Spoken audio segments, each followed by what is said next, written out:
कौन आदमी खड़ा होकर के बोलेगा मैं बेवकूफ़ हूँ? हर एक आदमी तो अपने को ओवर स्मार्ट समझता है इस दौर में। जो जितना बड़ा बेवकूफ़ वो उतना बड़ा ओवर। तो उन्होंने एक सवाल किया कि बताओ कि इस मजमे में बेवकूफ़ कौन है? किसी ने जवाब नहीं दिया। उन्होंने बताया कि इस मजमे में बेवकूफ़ सुन लो कौन है? जो हराम कमा करके लाता है, घर वाले को खिलाता है, मर करके कब्र में पहुंच जाता है, हिसाब देता है, सजा काटता है। बेटा मौज मस्ती कर रहा है, घर की औरत मौज मस्ती कर रही है, वो तो सजा भुगत रहा है। इनकी मौज मस्ती है। दुनिया का सबसे बड़ा बेवकूफ़ यही है। हजरत उमर की मजलिस में सारे लोग बैठे, एक सवाल किया, इसमें जाहिल कौन है? एक जवान खड़ा हुआ, क्या हुजूर जाहिल वो है जो अपनी दुनिया बनाए अपनी आखिरत बर्बाद करे? कहा सुभान अल्लाह, वाह रे जवान, क्या जवाब दिया।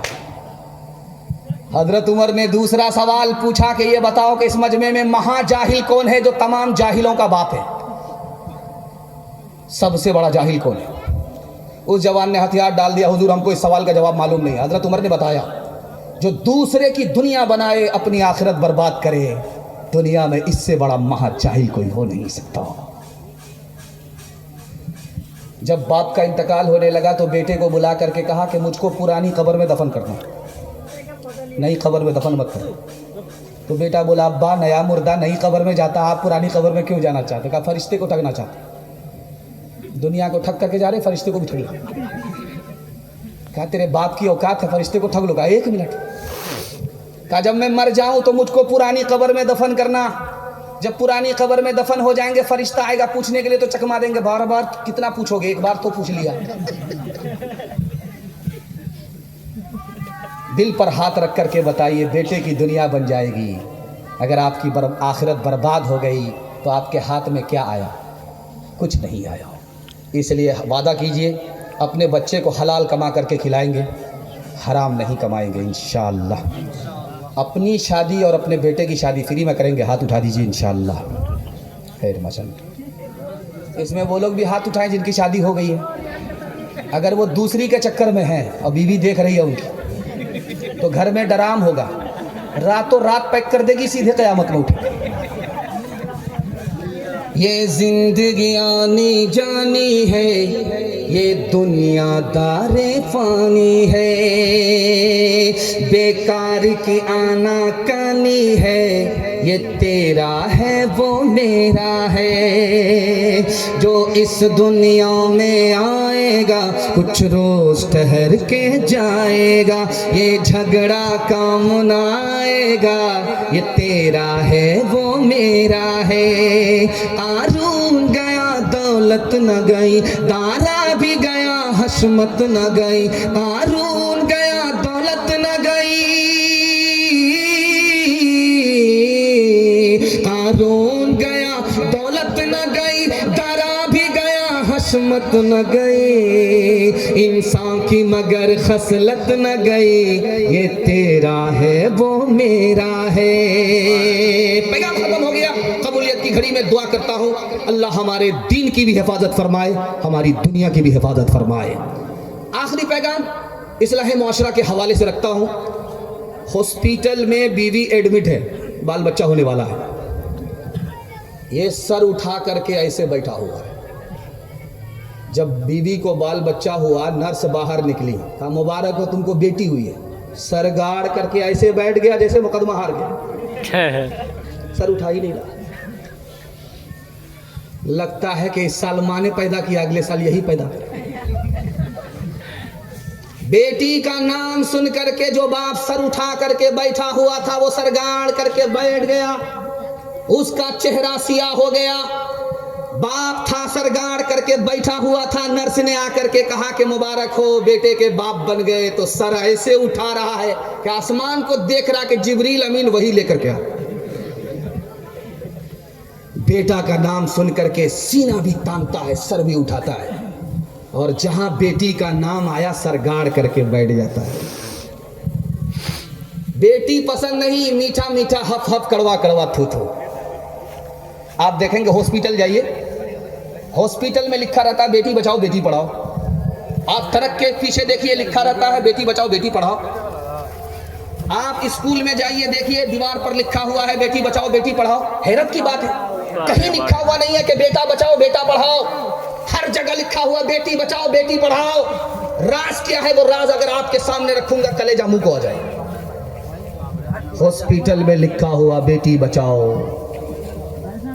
स्कूल में लिखा बेटी बचाओ, सड़क के पीछे लिखा हुआ बेटी बचाओ। जानते हैं क्यों लिखा जाता है?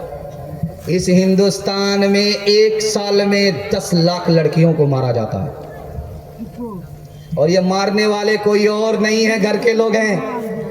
और घर के लोग पराये लोग नहीं है, माँ बाप हैं। कैसे मारते हैं? अल्ट्रासाउंड मशीन ने बता दिया कि पेट में बेटा नहीं है बेटी है, गिरा दिया। गिराने के नतीजे में 10 लाख लड़की की एक हिंदुस्तान में जान जाती है।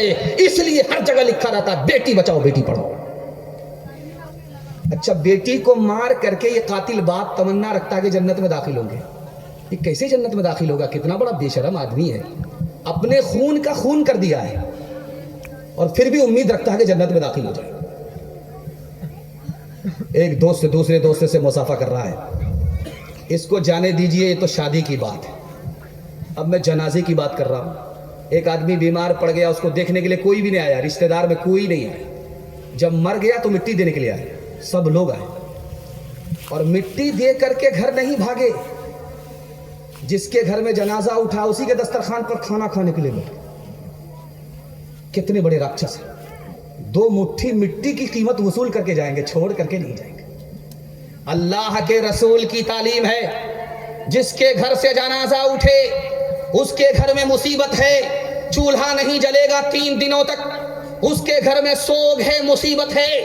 बेटी पर भी मुसीबत है, खानदान पर भी मुसीबत है।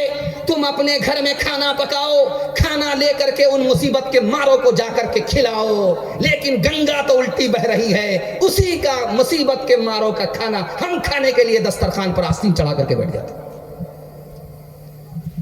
बुलंदशहर में लोग कब्र में मुर्दे को उतार करके मिट्टी दे करके आए और उसी के बेटे के दस्तरखान पर आस्तीन चढ़ा करके बैठ गए और मिसवाक कर रहे थे, दांत भी जा रहे थे कि हड्डी खूब चबाई। उसका बेटा माइक लेकर के बोला कि भाई साहब बिस्मिल्लाह करने से पहले मेरा ऐलान सुन लो। मैं तो मरने वाले का बेटा हूं, मेरी मां मर गई, मेरा बाप मर गया, मेरे ऊपर मुसीबत का पहाड़ है, न खाया जाता है न सोया जाता है, मेरा तो जीना हराम है। एक तुम रिश्तेदार हो के 2 मुट्ठी मिट्टी दे करके खाने के लिए बैठ गए हो। दुनिया में तुमसे बड़े बेशरम हमने किसी को नहीं देखा। बिस्मिल्लाह कीजिए।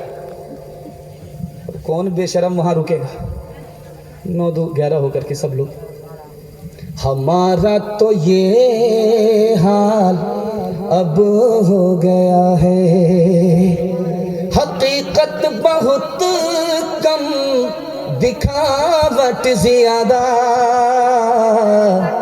हमारा तो ये हाल अब हो गया है, कोई चीज असली तो मिलती कहाँ है, हर एक चीज नकली मिलावट ज्यादा।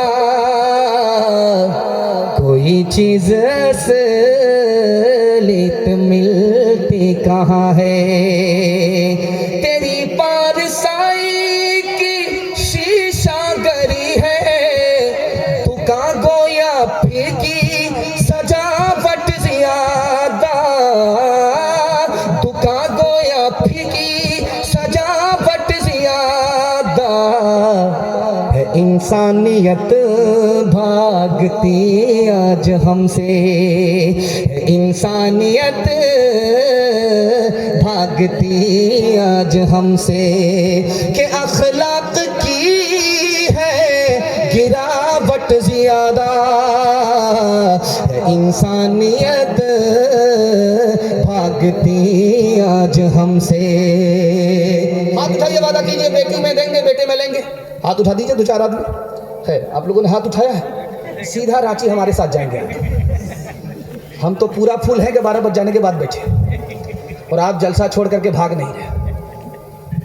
जवानों के हवाले से पैगाम, ये 2025 खत्म हो रहा है, इसको ध्यान में रखिएगा, और नया साल आने वाला। 2025 जा रहा है, 2026 आ रहा है। जब 2025 शुरू हो रहा था पिछले साल दिसंबर में, 24 जा रहा था, तो क्या ड्रामा किया था मुसलमानों ने? मुर्गी ज़्यादा बिक रही है, बकरा ज़्यादा बिक रहा, ओवर बिक रहा, चखना में जा रहा, और बंगाल से दारू जा रही है, बिहार वाले भी पी रहे, ये पी भी रहे पिला भी रहे। चखना लेकर के, दारू लेकर के बिस्मिल्लाह खराब किया और कहा कि नया साल मुबारक हो, नया साल मुबारक हो। पिछले साल भी यही ड्रामा, इस साल भी यही ड्रामा। मैं लिख करके दे रहा हूं, नया साल कभी अच्छा नहीं जाएगा। जैसे 2025 खराब गया, 2026 भी खराब जाएगा। और मुसलमानों का हाल सुनने को अगर आप सुनेंगे तो कलेजा मुंह को आ जाएगा कि ये जनवरी अंग्रेजों का जश्न है और मनाता कौन है? मुसलमान। और दारू पी करके ईसाइयों का रिकॉर्ड तोड़ देता है। मुहर्रम किसका मातम है? शियों का मातम है। मनाता कौन है? सुन्नी। और कैसे मनाता है? दारू पी करके मनाता है। और सुन्नी ने दारू पी करके मुहर्रम का मातम मनाया, शियों का रिकॉर्ड तोड़ दिया। जिस दारू में इसको पीछे होना चाहिए उस दारू में ये आगे है। अब बताइए कि इसका 2026 अच्छा जाएगा? हाथ जोड़ करके मैं आपसे एक वादा लेना चाहता हूँ, सिर्फ आप बच जाइए, अल्लाह आपके पूरे खानदान को बचा लेगा। 3 मिनट के लिए तकिया पर जब सर रहे 2026-25 जब खत्म हो और 12 बज जाने के बाद जब 2026 शुरू हो जाए, आपका तकिया पर सर रहे तो 3 मिनट के लिए जायजा लीजिएगा। अल्लाह ने मुझे इंसान बनाया, मेरे अंदर कितनी इंसानियत है। अल्लाह ने हमें मुसलमान बनाया था, कितना इस्लाम है। अल्लाह ने आखिरी नबी की उम्मत में पैदा फरमाया, नबी की शफात मिलेगी कि नहीं मिलेगी? मैं गारंटी लेकर के जा रहा हूँ, 2025 खराब गया, 2026 कभी खराब नहीं जाएगा। हाथ उठाइए, वादा कीजिए। जवानी में पकड़ा है, बुढ़ापे में छोड़ देंगे। हाथ उठा दिए इंशाल्लाह। खैर माशाल्लाह, चचा ने हाथ उठाया। खैर आप वैसे रिटायर, कोई मसला नहीं। आपको तो सीनियर सिटीजन ऐसे मिला हुआ है।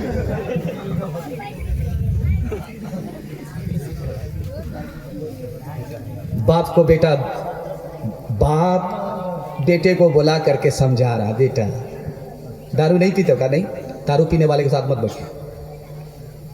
जुआ नहीं खेलते हो? नहीं, जुआ खेलने वाले के साथ मत बैठो। जिना नहीं करते हो? कहा कि नहीं, कहा जिना करने वाले के साथ मत। जिना करने वाले के साथ बैठोगे कब तक बचोगे? शराब पीने वाले के साथ बैठोगे कब तक बचोगे? जुआ खेलने वालों के साथ बैठोगे कब तक बचोगे? अगर आग नहीं लगेगी, धुआं जरूर लगेगा।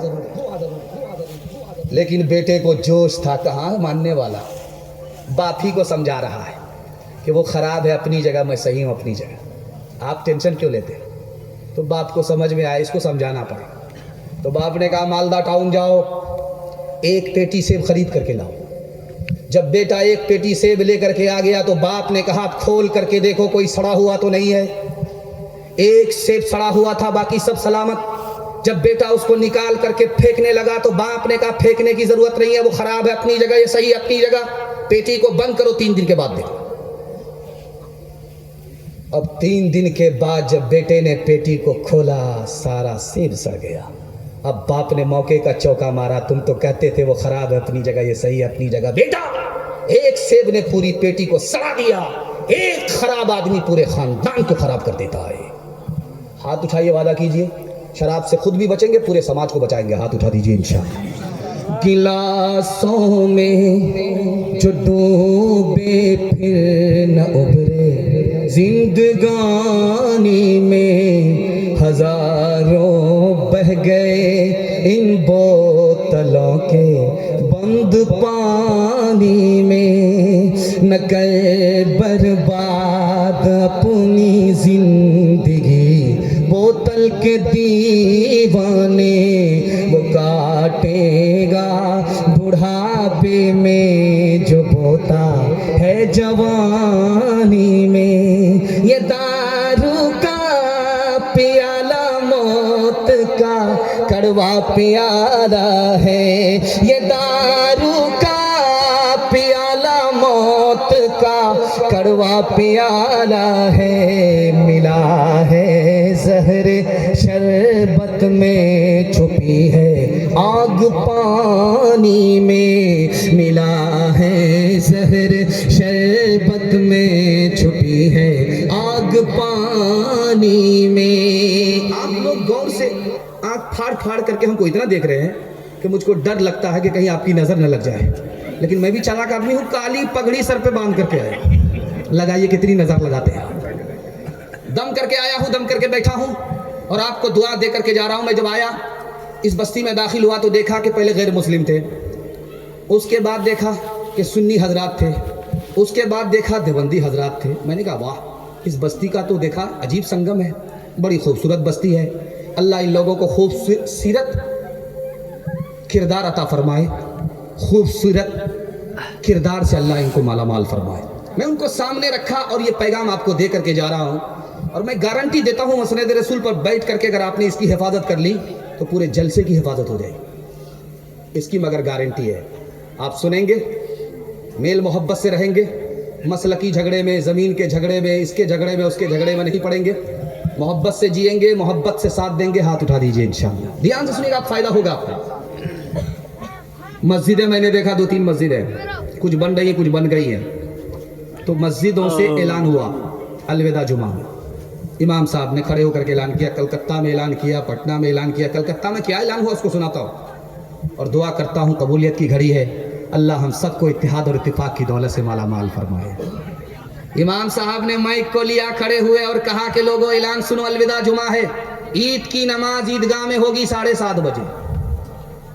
तो एक आदमी खफा होकर के खड़ा हुआ, इमाम साहब ऐलान वापस लो, ईद की नमाज अगर मस्जिद में पढ़ोगे तुम्हारे साथ पढ़ेंगे, ईद की नमाज अगर ईदगाह में पढ़ोगे मैं कभी नहीं पढ़ूंगा। तो इमाम साहब ने कहा, अल्लाह का बंदा, जुमा की नमाज नहीं है, ईद की नमाज है, ईदगाह में पढ़ी जाती, तुमको क्या परेशानी है? तो वो कहता, क्या परेशानी, मेरे भाई का मुझसे 10 साल से केस चल रहा है, वो मनहूस ईदगाह में पढ़ता है, जब तक वो मनहूस ईदगाह में पढ़ेगा उसके साथ में कभी नहीं पढ़ूंगा। तो इमाम साहब को समझ में आ गया इसके घर का झगड़ा है, खत्म कर देते हैं। इमाम साहब ने कहा, परेशान क्यों होते हो, तुम भी ईदगाह में नमाज पढ़ना, वो भी ईदगाह में नमाज पढ़ेगा, और जब नमाज खत्म हो जाएगी वो एक किनारे से चला जाएगा, तुम एक किनारे से चले जाओगे, सांप भी मर गया, लाठी भी न टूटी। तो खफा होकर के कहता कि आप एक किनारे की बात करते हो, अगर मुझे पता चल गया कि मेरा भाई जन्नत में गया तो मैं जन्नत में भी नहीं जाऊं। ये मालदा टाउन में मड़वाड़ी कौम है, वो मुसलमान की ज़मीन खरीद रही है और मुसलमान बेच रहा है, मुसलमान बर्बाद है और मड़वाड़ी को तरक्की है। इस तरक्की का राज क्या है वो आपको दिखाने के लिए जा रहा हूँ किताब के हवाले से। एक बहुत बड़े आलिम थे, उनका नाम था मौलाना वली रहमानी, दुआ कीजिए अल्लाह उनकी कब्र को नूर से भर दे। उन्होंने किताब लिखी अदलिया और समाज, उसमें लिखा कि मड़वाड़ी तरक्की के आसमान को छू रहा है और मुसलमान जिल्लत के गड्ढे में जा रहा है। क्यों जा रहा है? 2 वजह उन्होंने लिखी। पहली वजह लिखी, आंख से पर्दा हटा रहा हूँ, पट्टी हटा रहा हूँ। उन्होंने लिखी कि अदालत में जाओ, हाई कोर्ट जाओ, सुप्रीम कोर्ट जाओ, डिस्ट्रिक्ट कोर्ट जाओ, सीने पर हाथ रख करके वकील से पूछो कि मड़वाड़ी का केस आता है, वो सीना ठोक करके बोलेगा आता ही। अब हैरत की बात है कि मड़वाड़ी का झगड़ा होता है, फिर केस बनता नहीं है, अदालत में आता नहीं है। तो लिखने वाले ने लिखा कि घर में झगड़ा होता है, घर में हल हो जाता, अदालत में जाता ही नहीं है। अदालत के चक्कर से वो बच गया तरक्की, उसको नहीं होगी तो किसको होगी? अब मुसलमानों का हाल देखिए, मुसलमानों के घर का झगड़ा घर में हल होता ही नहीं है, सीधे अदालत में जाता है। 2011 की रिपोर्ट है, सिर्फ डोरी एक्ट मुकदमा मुसलमानों का अदालत में कितना आया, तो लिखा कि एक जिला में 33 हज़ार। इस घर को आग लग गई, घर के चिराग से ये कौम झगड़े में तबाह हो गई, वो झगड़े से निकल गई, तरक्की के आसमान को छू रही है। दूसरा नमूने को बहुत ध्यान से सुनिएगा, अल्लाह आपके इल्म में इजाफा फरमाए, मेरे मुताला को ताज़ा फरमाए। मड़वाड़ी तरक्की कर रहा है, मुसलमान बर्बाद है। तो लिखने वाले ने लिखा कि मड़वाड़ी की एक आदत है, उसमें कोई नीचे जाएगा तो सब लोग मिल करके उसको संभालते। एक मर्तबा नीचे गया, एक मर्तबा संभाला, 100 मर्तबा नीचे गए, 100 मर्तबा संभाला, जिंदगी भर नीचे गए, जिंदगी भर संभाला, उसको अपने हाल पर नहीं छोड़ा, अपने बराबर में किया, पीछे जाने नहीं दिया। कौम को तरक्की होगी तो अपनी तरक्की होगी, कौम को तरक्की नहीं होगी तो अपनी तरक्की खत्म हो जाएगी। लेकिन मुसलमान में बदकिस्मती से कोई अगर ऊपर जा रहा है, नीचे जा रहा है तो थूकते हैं, उसको गाली देते हैं, और अगर खुशकिस्मती से ऊपर जा रहा है तो घर का ही आदमी उसकी टांग खींच करके नीचे लाता है, बेटा इतनी जल्दी ऊपर जाने की जरूरत नहीं। एक किताब है मदरसे में पढ़ाई जाती है, उसका नाम है कलीला दिमना, संस्कृत जबान में किताब है, मदरसे